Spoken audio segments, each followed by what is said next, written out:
Let's go over different stages of hair loss that The Rock and many other men around the world experience. We will talk about possible hair loss treatment solutions at each hair loss stage. Before we get into this, let me just say that The Rock is one of my favorite celebrities. He's allowed me and many others to accept our hair loss and also just gives us so much inspiration throughout all the different elements of what he does. So I just want to say thank you to The Rock. And go watch Black Adam. We just launched a weekly newsletter called Hairlines. You can subscribe by going to hairlinesnews.com. It's also going to be linked to the description of all of our hair videos, and let's make it happen. So here we have the Norwood Scale. Now note that there are variations of male pattern hair loss, and it doesn't always have to follow this exact type of pattern. But in general, you have this type of recession that occurs at the frontotemporal angles. As that starts to creep back, you go from a Norwood 1, 2 to a 3, and then you start to develop some crown loss. And that crown loss usually starts off small and then expands over time. And eventually, the crown and the frontal loss begins to fuse. And that's when you get more into the Norwood 6 and 7. And at the end of it all, you have that kind of moon shape, horseshoe shape appearance of the hair left behind. Now, in 1987, at the age of 15, you can see that The Rock actually looks older than how I look now, which is incredible. You can see that his temple hair is medialized and it's aligned nicely with the tail of the brow on both sides. He has a strong hairline in this image, and it's proportional to his mid-face and his lower face. And he has no signs of hair loss at age 15, so he's a Norwood 0 technically here. In 1994, at the age of 22, this is now 7 years later, and his hairline position has shifted up, and the frontotemporal recession is now present. So here it looks like he's a Norwood 1. Now, restoration options for people in a similar situation could be first-line medical therapy. First-line medical therapy is essentially finasteride and minoxidil. Some people do that both as a topical formulation. We personally prefer it as an oral formulation for better efficacy. Each of those has its own set of side effects, and I encourage you to watch our videos on finasteride and minoxidil to get a full sense of the pros and cons of those medications. But when I think of medical therapy for hair restoration, that is the first line for men. Alternative options for someone in this position would be PRP treatments, which is platelet-rich plasma. Again, we have videos on each of these topics. Low-level laser light therapy, or microneedling, or even nutraceuticals such as Nutrafol and Viviscal. These are not replacements for the minoxidil and finasteride, but for people who can't tolerate one or the other, they should consider these alternative options. Now, if someone came to me with this type of presentation that we're seeing here, I would not offer them a hair transplant, partly due to age, much too young at age 22 with this degree of loss, which is not much, and there's an uncertainty to the ultimate pattern of the hair loss. So I would tell someone like this to just wait it out, be on some medical therapy if the hair loss bothers them and if they're trying to prevent further loss over time, but not to jump into a hair transplant. In the year 2000, at the age of 28, this is now 6 years later, you can see that the corners have started to push back even more, and the anterior temporal peak has also started to recess to a degree. So at this stage, The Rock is a Norwood 2. And again, medical therapy is an important option for patients who are trying to prevent further loss and to stabilize their current situation. Now, if someone is stable on medical therapy, in a situation like this, a Norwood 2, we could consider a conservative hair transplant to strengthen both the temples as well as potentially the corners. So this type of procedure usually can consume anywhere from 800 to 1200 grafts, whether it's done with FUE or FUT. And again, it depends on the person's goal, how much lowering they're looking to have. I never recommend anyone go back to a completely straight line across. It's not really a good solution for the future because of the risk of further recession. Now, in 2006, at the age of 34, another 6 years have passed, and there is a preservation of the frontal forelock that The Rock has, and further corner recession. He's heading towards a Norwood 3 at this stage. Patients in their 20s to 30s experience the most rapid degree of hair loss, usually late 20s to early 30s. So right where The Rock is here at age 34 is when most of that rapid loss occurs. So it's a time when guys are starting to really be bothered by their hair loss and sometimes even getting a little desperate for a solution. But it's also a time that we have to be careful with the type of hair transplant that we offer. If it's overly aggressive and there's no medical therapy on board, that could spell trouble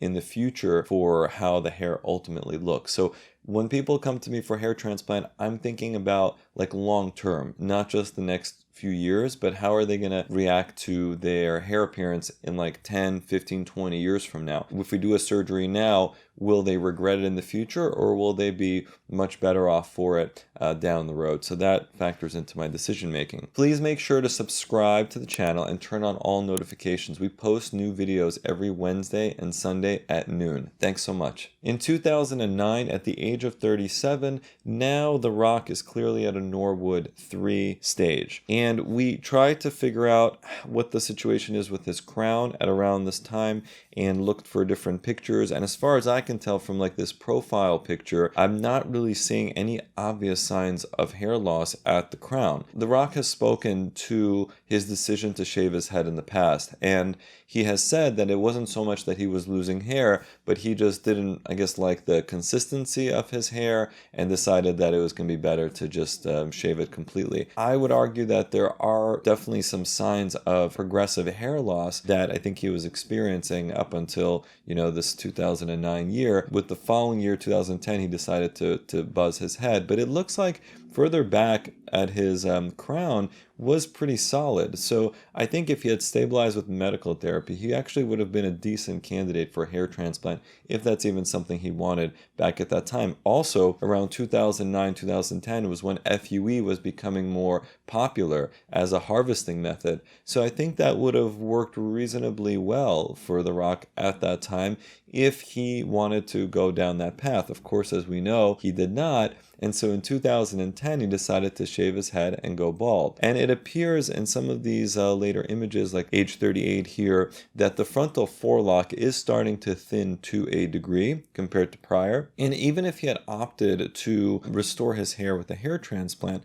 medical therapy would have still been very important because he had a lot of hair left, and we would have wanted to preserve that hair and augment it, build on top of it with the hair transplant. And if we're doing a hair transplant in a situation like this, like what he looks like here at age 38, we wouldn't want to overfill the area, especially an area that's already dense. Now, I see some people on our videos or on other videos commenting that if you do anything less than 2,000 grafts, it's just a waste of time. And that's just simply not true. It depends on the size of the recipient area that you're looking to fill. There are two concepts here. One is trying to avoid shock loss, both in the donor and the recipient area. If you overcrowd an area with hair, you can potentially lead to something called shock loss, where the hair basically just mostly temporarily dies off, but sometimes that can be more permanent. So that could happen both in the back and in the front. So you don't want to over harvest, and you also don't want to implant a ton of hair into a smallish kind of area. Now, the other concept here is density disparity. If you're doing a hair transplant where you're improving the frontal forelock, but there already is hair there, you're basically doubling down on an area that has hair. So you're going to bump that up to maybe an overall percentage density of the original of maybe 80%, 90% density. Meanwhile, if you're putting hair into an area that has no hair at the moment, like essentially the corners that have recessed, there's nothing there. So there are limits to how dense you can get with a single transplant. And that's something that's very important to remember. Those corners can get to maybe about a 60% density if everything goes well. You will never get to 100% of the original density when you're doing one single transplant into an area that's completely bare. So in order to bump up that density, that will require additional surgeries down the road. And so that is a concept that I'm trying to stress more and more during my consultations with patients so that they have realistic expectations. Now, another thought here for The Rock, if he was interested at that time would have been scalp micropigmentation. Now that would have been an option here for that kind of stubbly improvement with a two-dimensional type of result, but something that can look very natural if the hair is kept short. We did a video on SMP, make sure to check that out. In 2012, at the age of 40, The Rock looks great bald. I have to say that. It looks really good on him.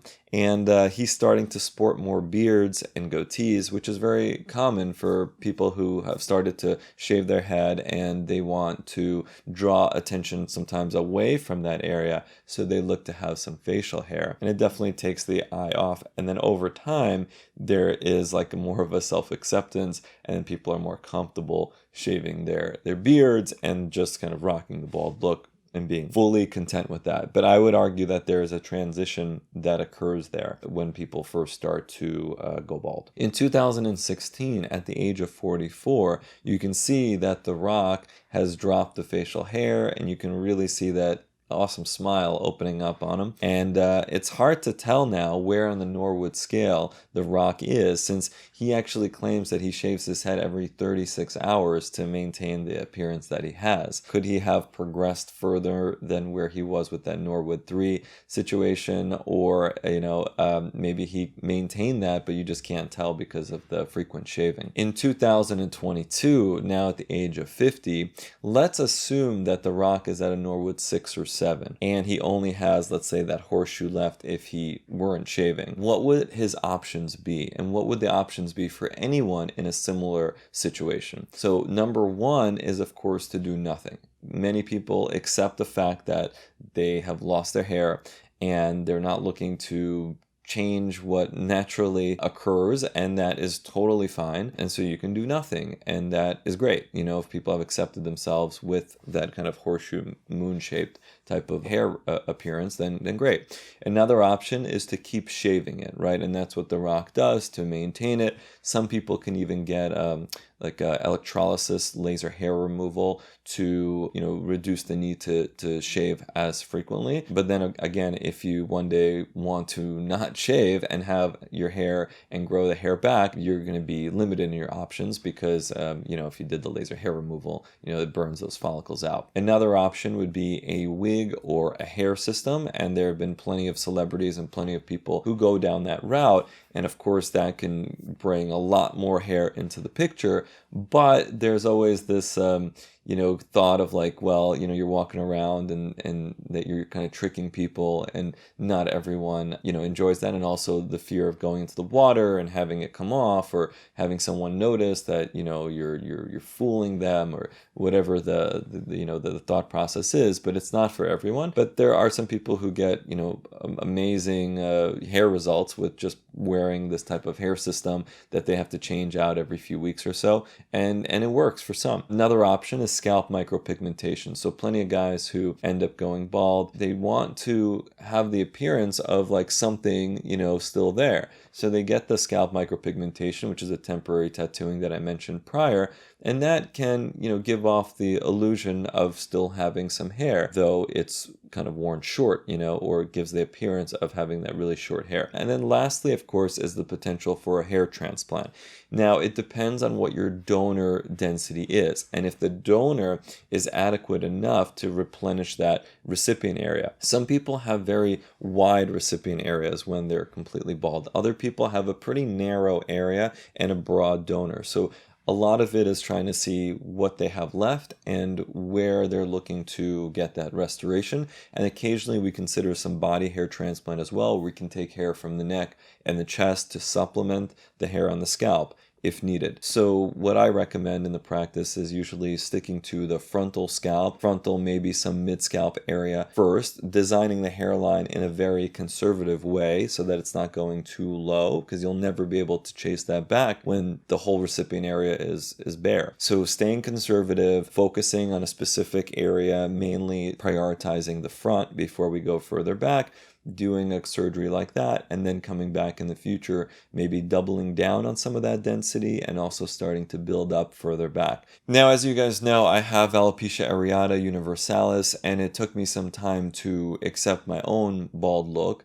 And honestly, I am very content with it now. And I'm sure The Rock had a similar type of acceptance that he went through, and he went through it in a very public way, similar to the way I went through it, though of course my audience is much smaller than his. But I just want to say, for people in our type of situation, that you can do it. If you don't want to go down the road of restoring your hair, I think then it's good to work on yourself, your mental abilities to accept the bald look and to learn to live with it and move on, and to exude confidence and positivity. And obviously, The Rock has had one of the most successful careers ever. I just wanted to end with that, and again to thank The Rock for being such a positive figure and such an inspiration to myself and to many others around the world. Since you liked our video on The Rock, I know you'll love our video on Tom Brady. Make sure to check that video out, and we'll see you there.